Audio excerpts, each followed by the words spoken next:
Quelles sont les machines agricoles dont on a besoin pour faire une grande agriculture en Afrique?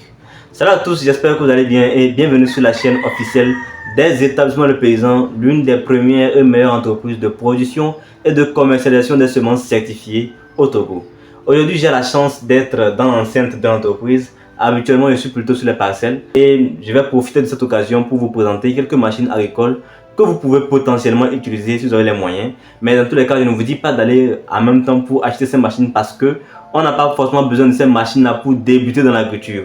Il faut d'abord débuter avant d'avoir de l'argent pour acheter ces machines-là. Comme on le dit souvent, ce n'est pas l'argent qui fait le projet, mais c'est le projet qui fait l'argent. Alors, si vous êtes intéressé par cette vidéo, je vous invite déjà à vous abonner et à liker.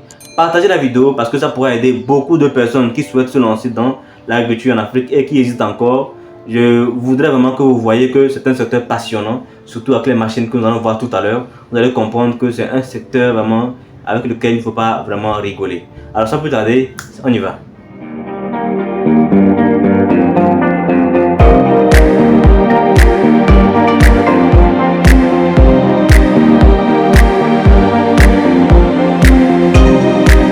Actuellement, je suis dans la cour et nous allons commencer par l'un des outils les plus reconnus, ou je vais dire plutôt la machine agricole qui est la plus reconnue. Quand on parle en même temps d'agriculture, c'est à cette machine que nous pensons. Et c'est quoi cette machine? C'est le tracteur. Donc actuellement, je suis devant un tracteur. Comme vous le voyez vous-même, il y en a plusieurs. Les marques de tracteur, il y en a plusieurs. Mais ça, c'est une marque. Vous allez m'excuser pour le bruit. Je suis un peu dehors, je ne suis pas de micro, donc le bruit peut déranger dans la vidéo. Là, on a un tracteur. Donc c'est un tracteur 4x4 ou encore tracteur 4 roues motrices. En fait, ces tracteurs-là sont reconnus comment? Généralement, on les reconnaît par l'écriture 4x4 qui est écrit quelque part. Donc, ça peut ne pas être sur le truc là, ça peut être sur le tableau de bord ou quelque chose comme ça. Et ensuite, on peut reconnaître aussi les tracteurs 4x4 à travers les roues de devant qui ont aussi des trucs comme ça, tout comme les roues de derrière. Donc, c'est comme ça qu'on reconnaît généralement les tracteurs à 4 roues motrices, encore appelés 4x4. En dehors du tracteur, qu'est-ce qu'on peut voir encore? Ici, vous allez voir derrière moi ce qu'on appelle en anglais un Crowcop. En français, on peut l'appeler pulvériseur. En fait, à quoi il sert en fait? Vous voyez actuellement que c'est attelé au tracteur. Donc, c'est attelé au tracteur. Le conducteur de tracteur, lorsqu'il prend la machine, il va l'amener au champ. Et lorsque on actionne la machine en question, on va voir que le Crowcop va en fait remuer le sol. On ne l'utilise pas pour labourer, on l'utilise pour faire ce qu'on appelle la deuxième labour ou encore herçage. Bon, quand on dit herçage, normalement c'est avec la herse, mais ça c'est le pulvériseur. Il va au champ en fait pour casser les mottes de terre qui ont été créées après le premier labour. Donc, nous allons passer directement à notre outil suivant. Ici, vous avez un semoir. Ça, c'est un semoir assez simplifié. Ce sont des semoirs qui existent depuis très longtemps. Donc, ce sont des semoirs très simplifiés qu'on peut trouver aujourd'hui dans n'importe quelle entreprise semencière. Je veux dire qu'il y en a des semoirs qui coûtent encore bien plus que ceci. Ceci, c'est un semoir vraiment simplifié. Voilà, et il est utilisé pour semer du riz ou du soja. Le soja, ce n'est pas encore vraiment pratique, mais c'est plus le riz. Donc, ici, nous avons plusieurs tracteurs. Celui-ci, il est opérationnel. Il y a aussi un autre là qui n'a pas servi vraiment depuis longtemps. Mais c'est plutôt un tracteur quand même qui peut rouler. Et là, on a quelques tracteurs en panne, mais qui peuvent potentiellement servir si on essaye quand même de faire quelques travaux de mécanique. Je suis actuellement devant une autre machine. C'est une machine que très peu de personnes connaissent. Ça, c'est une calibreuse. Alors, quand on dit calibreuse, qu'est-ce que ça signifie? En fait, nous utilisons régulièrement certains outils qu'on appelle les calibres, qui sont utilisés pour séparer les grosses graines des petites graines. En fait, dans le travail de la production de semences, c'est une opération qui est très importante parce que quand on parle de semences, il est question de sélectionner les bonnes graines. Et par conséquent, une grosse graine est une graine qui est a priori bonne.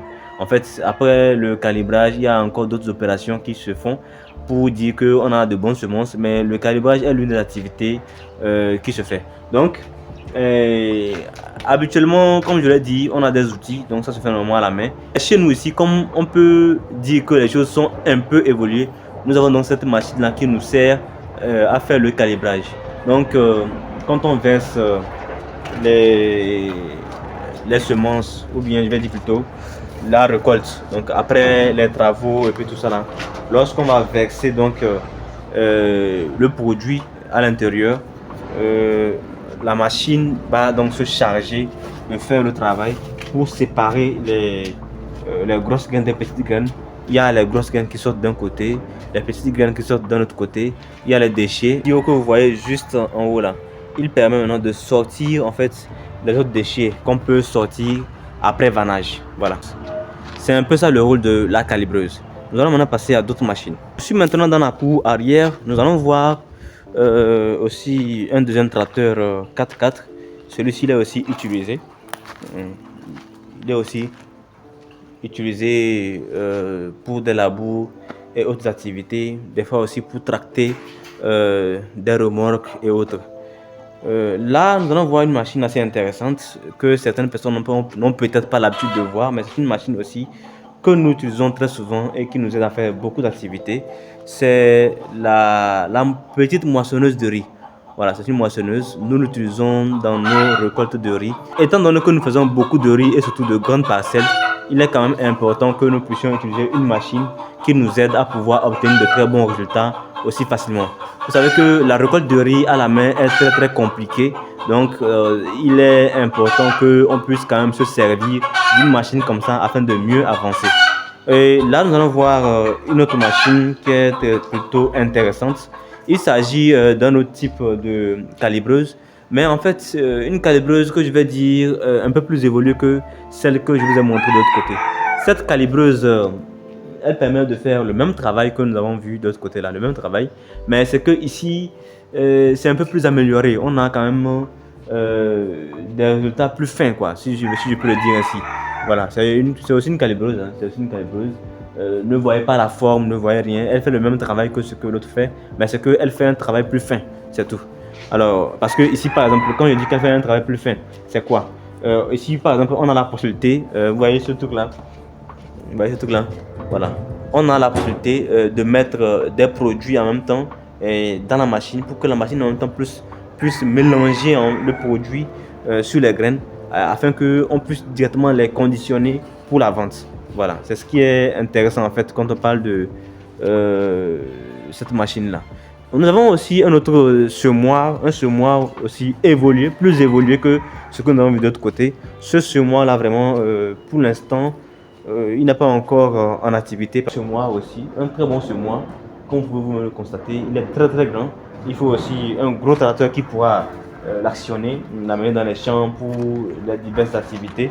Et je pense qu'il est adapté pour semer presque tout, hein, que ce soit le maïs, le riz ou encore d'autres spéculations. Donc je pense que c'est un semoir plutôt adapté pour semer. Alors j'espère que vous avez aimé la vidéo. Je ne sais pas s'il y a encore d'autres choses que je pourrais vous montrer. Je ne suis même pas sûr que je suis autorisé à faire cette vidéo là, mais j'espère que vous aurez vu un peu à quoi ça peut ressembler quand on parle des machines agricoles au sein d'une entreprise qui est spécialisée en fait dans la production, que si je peux dire, des semences. Voilà. C'est vrai que les machines que nous avons vues, à part peut-être la calibreuse, il n'y a rien ici qu'on puisse dire que c'est seulement pour ceux qui sont spécialisés dans la production de semences. Alors j'espère que vous avez aimé la vidéo. Si c'est le cas, likez, partagez afin que d'autres personnes puissent en profiter. N'oubliez pas de vous abonner et d'activer la cloche de notification pour ne rater aucune de nos prochaines vidéos. Et sans plus tarder, on se dit à la prochaine dans une vidéo qui sera encore plus productive.